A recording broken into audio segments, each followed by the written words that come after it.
बच्चों, मैं आपका हिंदी टीचर अतुल द्विवेदी आपकी पाठ्य पुस्तक के पाठ 8 समास में आज द्वंद्व समास के बारे में आपको पढ़ाने चल रहा हूँ। द्वंद्व समास के पहले हमने समास की परिभाषा को देखा था, समास के कितने भेद होते हैं हमने इसकी चर्चा की थी।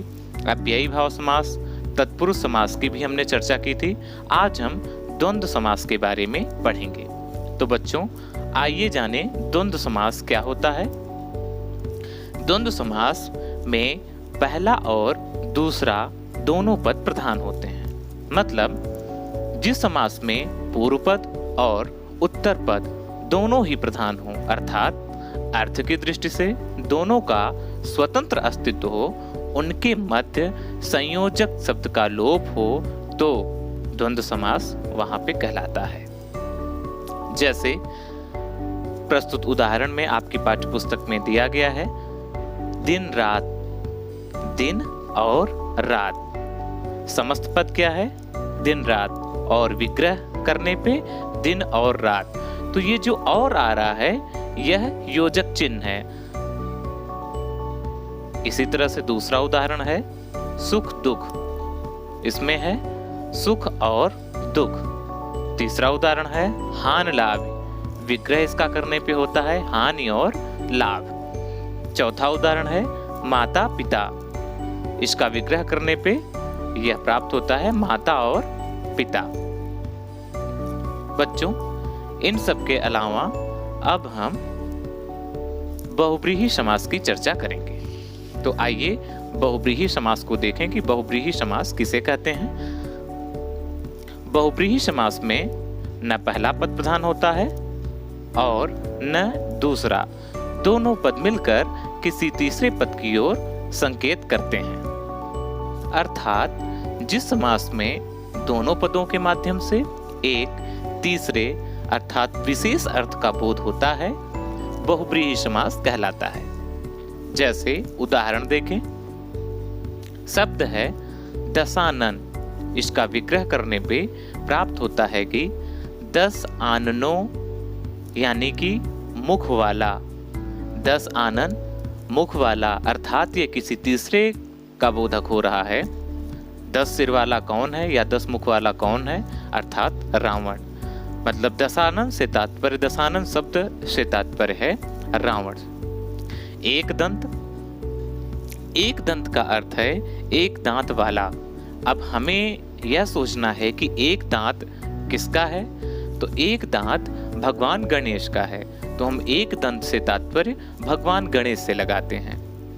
चतुर्भुज, चतुर्भुज से अर्थ है 4 भुजाओं वाला, अर्थात 4 भुजाएं किसकी हैं? तो 4 भुजाएं भगवान विष्णु की हैं।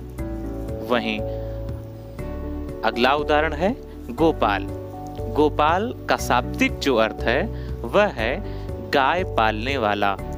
गाय पालने वाला, गाय तो सभी पालते हैं, परंतु गोपाल जो शब्द है वह रूढ़ है भगवान कृष्ण के लिए। इसी तरह से अन्य एक उदाहरण है जलज।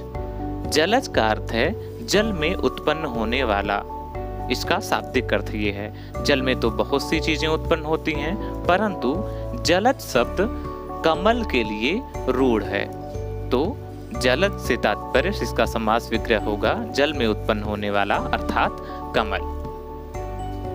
बच्चों, अब हम बहुव्रीहि और कर्मधारय में अंतर देखेंगे कि बहुव्रीहि और कर्मधारय में क्या अंतर है, क्योंकि दोनों में बहुत कुछ समानताएं पाई जाती हैं। इसलिए जिनमें समानता पाई जाए उसी में अंतर भी ढूंढने का प्रयास करना चाहिए, जिससे उनको पहचाना जा सके कि कौन बहुव्रीहि है और कौन कर्मधारय।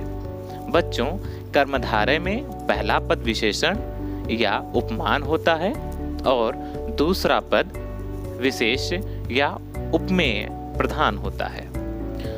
बच्चों, इन दोनों समासों में अंतर समझने के लिए हमें इनके विग्रह पर भी ध्यान देना चाहिए। कर्मधारय समास में एक पद विशेषण या उपमान होता है और दूसरा पद विशेष या उपमेय होता है। जैसे कमल नयन कर्मधारय समास का उदाहरण है।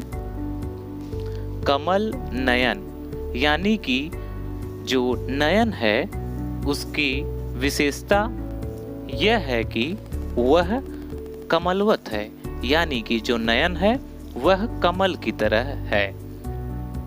इसलिए इसमें विशेष्य और विशेषण का भाव है।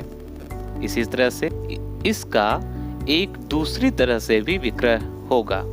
जैसे कमल नयन, इसका विग्रह हो सकता है कमल जैसे नयनों वाला, अर्थात हम किसी तीसरे की तरफ इशारा कर रहे हैं। जैसे दशानन, 10 आननों वाला, अर्थात 10 मुख वाला रावण जैसे हुआ था। इसी तरह से कमल नयन, कमल जैसे नयनों वाला, अर्थात भगवान राम।